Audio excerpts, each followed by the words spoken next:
पूछा है, लड़की अगर बालिग हो तो इसकी रजामंदी की बिना इसकी शादी तय कर देना जायज़ है? नहीं, इस्लाम में कुफू की क्या अहमियत है? रिश्ते तय करते वक्त वालिदैन को लड़के की उम्र का किस कदर लिहाज रखना चाहिए? मसलन लड़की की उम्र 18 साल हो, लड़के की 32 साल, तो बहुत भाई बालिग लड़की का निकाह उसकी मर्जी के बगैर हराम है, जायज़ नहीं है। लड़की बालिग हो गई तो अगर वो नहीं करना चाह रही तो बाप ज़बरदस्ती नहीं कर सकता, समझ रहे हैं?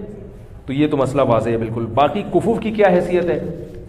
तो कुफू गैर कुफू में निकाह भी गलत है, जायज़ है लेकिन शरीयत में पसंदीदा काम जायज़ किसी मजबूरी से होता है, बाज़ दफ़ा नहीं मिल रहा होता। कुफू कुफू कहते हैं कि लड़का जो है वो लड़की के हम पल्ला हो 6 चीज़ों में। इसके दलाइल क्या है अभी इसका टाइम नहीं, मेरे को फ़ौरन फेसबुक पे कौन सी हदीस से निकाला है, कौन सी हदीस। हर आदमी फंटर है ना आजकल, फंटरगिरी तो बहुत चल रही है, आपको पता है, सारे मुफ्ती बने हुए। तो हम पल्ला में जो निकाह होगा, हम पल्ला में निकाह, हज़रत ज़ैनब का निकाह नबी सल्लल्लाहु अलैहि वसल्लम ने हज़रत ज़ैद बिन हारिसा से किया, मगर वो निकाह कामयाब नहीं हुआ। इसी बिना पर फ़ुक़हा ने इस मसाइल, और इस पर चारों इम्मा का इत्तिफ़ाक़ है कि बाप के लिए ये गलत है कि वो अपनी बेटी का निकाह गैर कुफू में कर दे, क्योंकि औरत शौहर के मातहत होती है, और जिसके मातहत होती है तो उसका आपसे दर्जे में ऊँचा होना, आप कभी भी ज़हनी तौर पर अपने सर का ताज किसी ऐसे को नहीं बनाओगे जो आपसे कमतर हो भाई, ताकि वो उसको बरतरी का एहसास हो ना कि मेरा मियाँ माशाल्लाह देखने में भी क्या लग रहा है, मियाँ लग रहा है, हाँ मैं इसकी इताअत करूंगी। अगर आपने उससे कमतर में एक ब्रिगेडियर की बेटी है और उसकी शादी हो जाए बिल्कुल बेचारे एक लो लेवल आदमी से, है वो भी मुसलमान, जन्नत में जाएगा, लेकिन ये जोड़ा आपस में चलेगा नहीं। ये इस्लाम दीन फितरत है ना, वही बात करेगा जो एक फितरत के मुवाफिक हो, जोड़ा चलेगा नहीं आपस में। तो फुक़हा ने 6 चीजें बयान की हैं कि इन 6 चीजों में आपको जोड़ देखना पड़ेगा। मर्द के लिए नहीं है ये, मर्द तो अपने से कमतर में निकाह करे। उल्टा हो रहा है मामला, लड़का देख रहा है कि लड़की में ये 6 चीजें हैं या नहीं है। भाई आपको तो इजाजत दी है कि आप कमतर से भी कर सकते हैं। लड़की को कहा है कि जब उसकी शादी होगी तो बंदा उसके पैरेलल होना चाहिए या उससे ऊंचा होना चाहिए। जब बंदा ऊंचा होगा तो औरत मर्तबे में मर्द से कम दर्जे की होगी कि नहीं होगी? फिर निकाह कामयाब चलेगा, क्योंकि मर्द का जब ऊंचा मकाम है तो फिर होना चाहिए ना उसका ऊंचा मकाम। तो अब उसमें 6 चीजें हैं। उसमें एक खानदान है, नसब भी देखा जाता है उसमें, क्योंकि जो क्वालिटीज है ना वो खानदानों से आती हैं। ये जो लोग कहते हैं ना खानदान बंदा कुछ नहीं होता, होता है। मैं ये नहीं कह रहा गैर खानदान में ना करें, गैर खानदान में तो बिल्कुल करनी चाहिए शादी, अगर जोड़ का रिश्ता मिल रहा है। कमतर खानदान में ना करें।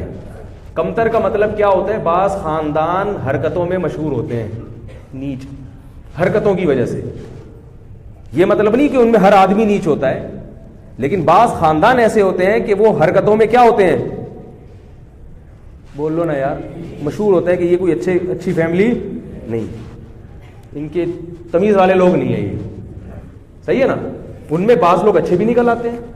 ये इसलिए कह रहा हूं कि अगर कोई नीच अच्छे खानदान का नहीं है तो उसका मतलब नहीं कि हर आदमी बुरा है, लेकिन बास खानदानों की क्वालिटीज ऐसी होती है बंदे को पता चला है बंदा खानदानी नहीं है, तो उसमें खानदान देखना है। दूसरा उसका पेशा देखना है। लड़की बहुत ऊंचे खानदान यानी पेशे वाली की बेटी है, मिसाल के तौर पर बहुत बड़े आदमी की बेटी है, तो आप उसकी शादी बिल्कुल किसी लो लेवल आदमी से कर रहे हैं, तो ये जोड़ का रिश्ता नहीं चलेगी, समझ रहे हो। इसी तरह बहुत ज़हीन लड़की, उसकी शादी किसी मखनचू से कर रहे हैं। अब वो औरत कहेगी मैं अपने मियाँ से ज़्यादा समझदार हूँ, और ये साल कम वक्त को पता ही नहीं कुछ। वो बात करता है तो आदमी कहता है यार तुम चुप ही रहते तो अच्छा था। इसको क्या कहते हैं? मखनचू। बिल्कुल ये नहीं कि थोड़ा बहुत फर्क तो चलता है, बिल्कुल ही बावला सा है, बहुत ही बावला टाइप का आदमी है, तो ज़हीन लड़की का गुजारा ऐसे बावले के साथ नहीं होता। इसी तरह माल दौलत में भी, दौलत का मतलब वो नहीं है जो आप समझ रहे हैं। हमारे यहाँ दौलत का मतलब बैंक बैलेंस ज्यादा हो, इसको नहीं देखती शरीयत, क्योंकि पैसा आने जाने वाली चीज़ है। दौलत का मतलब ये है कि वो इतना मेहर देने पर कुदरत रखता हो जितना मेहर उस खानदान में लड़की का होता है। बाकी शरीयत इसके अलावा दौलत को इसलिए नहीं देखती कि दौलत आने जाने वाली चीज़ है। पंजाबी में कहते हैं आने जाने वाली चीज़ है, क्योंकि आप गरीब हैं, कल पैसे आ सकते हैं, आज पैसा है तो कितने लोग हैं शादी की तो पैसा था, थोड़े दिन बाद क्या हो गए, गरीब हो गए। तो उस वक्त देखा जाएगा कि आप इतना मेहर पे कर सकते हैं। बाकी अगर दोनों हाथ दोनों पांव सलामत हैं तो शरीयत आपको दौलतमंद मानती है, क्योंकि आप कमा सकते हैं। तो ये चीज़ है। और इस्लाम देखा जाता है इसी तरह दीनदारी देखी जाती है। दीनदारी का मतलब कि अगर लड़की दीनदार है और लड़का किसी कबीरा अलानिया गुनाह में मुब्तला है तो वो भी उस लड़की के जोड़ का नहीं है, क्योंकि ये मैचिंग की शादी लड़का तो ईसाई लड़की से भी कर सकता है क्योंकि वो कमतर है ना, मातहत होगी उसके, लेकिन लड़की का निकाह के लिए देखना पड़ेगा कि लड़की अगर दीनदार है, पर्देदार है, तो आप उसकी शादी किसी शराबी कबाबी से, बेदीन आदमी से नहीं कर सकते, गलत हो जाएगा ये। शरीयत आपसे पूछेगी, अल्लाह आपसे क़यामत के दिन सवाल करेगा कि तुम्हारी बेटी इतनी हयादार थी, उसको किसी ऐसे आदमी को तुमने क्यों पकड़ा दी।